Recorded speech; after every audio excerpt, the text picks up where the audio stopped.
আজ থেকে শাহজালাল বিমানবন্দরের আশপাশ নীরব এলাকা হিসেবে ঘোষণা করা হয়েছে। সার্বিক পরিবেশ ও জনস্বাস্থ্য বিবেচনায় বিমানবন্দরের সামনের সড়কের লা মেরিডিয়ান হোটেল থেকে উত্তরার স্কলাস্টিকা ক্যাম্পাস পর্যন্ত 1.5 কিলোমিটার সড়কে হর্ন বাজানো নিষিদ্ধ করা হয়েছে। শব্দ দূষণ রোধে পরবর্তীতে পুরো ঢাকাকে এই কর্মসূচির আওতায় আনা হবে বলে জানিয়েছেন পরিবেশ, বন ও জলবায়ু উপদেষ্টা সৈয়দা রিজওয়ানা হাসান।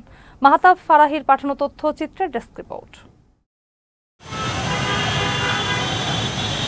গাড়ির হর্ন বাজানো সহ বিভিন্ন যান্ত্রিক শব্দে যখন অতিষ্ঠ ঢাকার মানুষ, ঠিক সে সময় শব্দদূষণ রোধ ও সচেতনতা বৃদ্ধিতে নেওয়া হলো উদ্যোগ। নীরব এলাকা ঘোষণা করা হলো শাহজালাল বিমানবন্দরের আশেপাশের এলাকাকে। নিষিদ্ধ করা হলো হর্ন বাজানো। অতিরিক্ত শব্দদূষণের দিক থেকে কিন্তু আমাদের দেশ একবার প্রথম হয়েছে।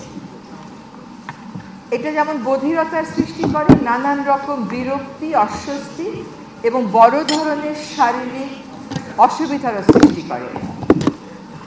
উন্নত বিশ্ব বলার প্রয়োজন নেই, উন্নয়নশীল বিশ্বেও কিন্তু এই মাত্রার শব্দদূষণ আমরা পাব না। আর উন্নত বিশ্বে একটা হর্ন বাজানোকে একজন মানুষকে ভৎসনা বা গালি দেওয়ার সমান মনে করা হয় যে গাড়ি চালাতে পারে না সেই হর্ন দেয়। আমরা যদি আমাদের গাড়ির গতিটা নিয়ন্ত্রণে রাখি তাহলে আর আমাদেরকে এই হর্নটা দিতে হবে না। এটা মাঝে মধ্যে একটু ধৈর্যের ব্যাপার হয়ে যায়, কিন্তু যতক্ষণ পর্যন্ত আমাদের সড়কে সম্পূর্ণ শৃঙ্খলা না আসবে, সকলকে, নিজেদের সন্তানদেরকে, নিজেদের পিতামাতাকে, নিজেদেরকে শব্দদূষণের প্রকোপ থেকে বাঁচাতে হলে আমাদেরকে গতির উপরে নিয়ন্ত্রণ আনতে হবে। অন্তর্বর্তী সরকারের পরিবেশ, বন ও জলবায়ু উপদেষ্টা সৈয়দা রিজওয়ানা হাসান জানিয়েছেন, আগামী ডিসেম্বর-জানুয়ারিতে পুরো ঢাকাকে নীরব এলাকা করতে কর্মসূচি নেওয়া হবে।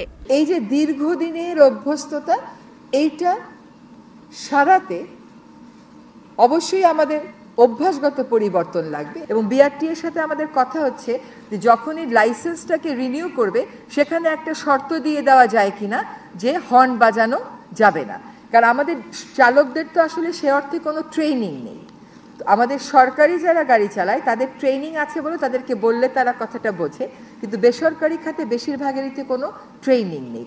এই ট্রেনিংটাও কিন্তু সড়ক পরিবহন মালিক সমিতি ওনাদের মাধ্যমে আমরা করাবার চেষ্টা করছি এবং ওনারা বলেছেন যে কয়েকটা ওনারা করেছেন। আমি বারবার বলছি যে কাজটা আজকে শুরু হলো এবং আপনার গাড়িতেও আপনি বলবেন যাতে এখান থেকে যাওয়ার পথে হর্ন না বাজায়। হর্ন বাজানো নিয়ন্ত্রণ বিধিতেও আসছে পরিবর্তন, ফলে হর্ন বাজালে কারাদণ্ড বা জরিমানা হতে পারে। প্রশাসন যদি সঠিকভাবে এটা পরিচালনা করতে পারে ঠিক এটা কার্যকর হবে, কিন্তু প্রশাসন তো ঠিক মতন কার্যকর করতে পারে না। অনেক ব্রেনের এফেক্ট হচ্ছে, তারপরে জনগণের জন্য, ছোট বাচ্চার জন্য, বয়স্ক লোকের জন্য, এদের জন্য খুব ক্ষতিকর। গাড়ির এরা তো ড্রাইভার তো এটা তো মানতেছে না ভাই, এটা তো আমাদের জনগণের করার কি আছে। ইন্টার ডিস্ট্রিক্ট যে সার্ভিসগুলো চলে সেগুলো তো আমরা মোটামুটি চেক করতেছি যে কারা কারা হাইড্রোলিক হর্ন ইউজ করছে, তাদের সবগুলোর হর্ন আমরা নিষিদ্ধ করে দিচ্ছি এবং তাদের বিরুদ্ধে আমরা যথাযথ আইনানুগ ব্যবস্থাও নিচ্ছি। গত কয়েক সপ্তাহ থেকে আমরা প্রচুর পরিমাণে মামলা করছি এই ব্যাপারগুলো নিয়ে আর কি। তো আমরা চেষ্টা করছি অচিরেই এই প্রবলেমগুলো যেন খুব দ্রুত সলভ করতে পারি। এই উদ্যোগ বাস্তবায়নে মাঠে থাকবে ভ্রাম্যমাণ আদালত।